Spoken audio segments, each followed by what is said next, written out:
dalam nama Bapa dan Putra dan Roh Kudus. Amin. Bapak, Ibu, saudara-saudari terkasih umat di Kalimantan Barat, kita merayakan Hari Raya Paskah pada tahun ini. Kita merenungkan dari Injil Yohanes bab 20 ayat 1 sampai dengan 9. Peristiwa di mana Maria Magdalena pergi ke makam Yesus dan melihat kubur itu kosong. Disusul kemudian Petrus dan seorang murid yang lain yang juga dilanda kebingungan ketika sampai di kubur itu karena melihat makam yang kosong. Tapi ada satu poin menarik, bahwa murid yang dikasihi itu masuk ke dalam dan bersama-sama Petrus. Kemudian dia mengatakan dia melihat dan percaya. Bapak, Ibu, saudara-saudari yang terkasih, kita merunut Hari Raya Paskah ini dari malam Paskah yang kita rayakan. Gereja diliputi dengan kegelapan, lampu-lampu dimatikan, dan hanya ada satu cahaya, yaitu cahaya lilin melambangkan Kristus yang bangkit mulia. Kegelapan di dalam gereja melambangkan kegelapan hati kita, kegelapan kehidupan kita umat manusia, karena dosa-dosa kita, karena rasa kecewa kita, karena rasa sedih hati kita, karena rasa menderita, atau perasaan-perasaan lain yang kita rasakan selama ini. Dan memandang cahaya Kristus adalah suatu harapan di mana kita diajak untuk keluar dari kegelapan kehidupan kita itu dan hidup di dalam terang Kristus. Maka saya gambarkan secara konkret bahwa di tengah rasa kecewa, di tengah rasa putus asa, di tengah kegelapan hidup karena keberdosaan, kita ingin datang kepada Tuhan dalam doa-doa kita, dalam perayaan Ekaristi, di dalam gereja.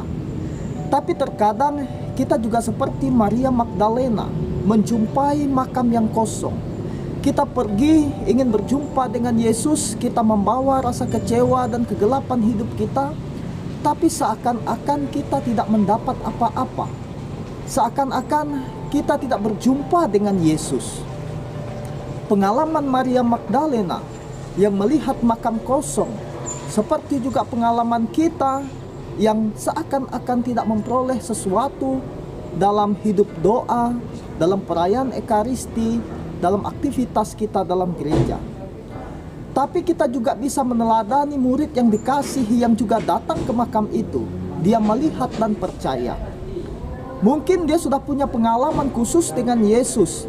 Dia mendengar sabda-sabda Yesus ketika Yesus masih hidup, sehingga dia percaya bahwa inilah yang dikatakan Yesus, bahwa Yesus sudah bangkit. Demikian juga dengan kita. Kita datang kepada Tuhan di tengah kegelapan hidup, di tengah rasa kecewa dan penderitaan kita, mungkin karena persoalan ekonomi, persoalan keluarga, sosial, masalah-masalah banyak yang kita hadapi. Kita datang dengan rasa percaya dan harapan bahwa Tuhan pasti menolong kita. Tuhan pasti akan membantu kita keluar dari persoalan-persoalan hidup. Kuncinya adalah percaya. Tuhan yang bangkit berada di tengah-tengah para murid, tapi mereka tidak mengenal Tuhan. Karena apa? Karena mereka masih diliputi rasa ketakutan, cemas, dan pengalaman penyalipan yang sangat mengerikan.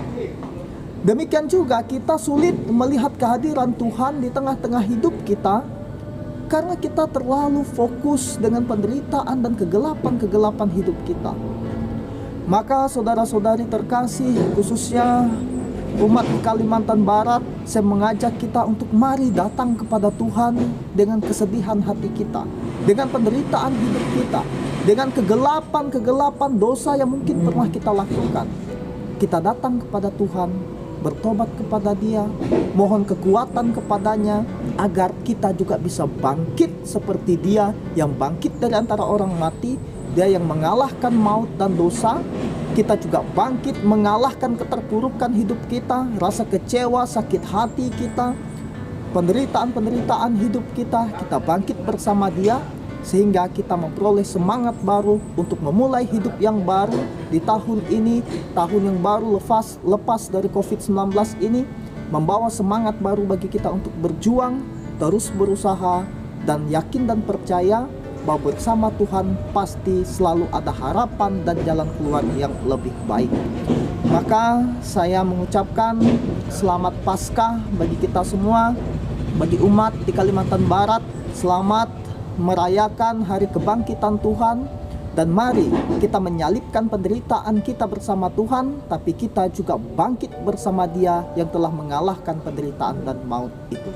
Terima kasih, Tuhan memberkati. Dalam nama Bapa dan Putra dan Roh Kudus.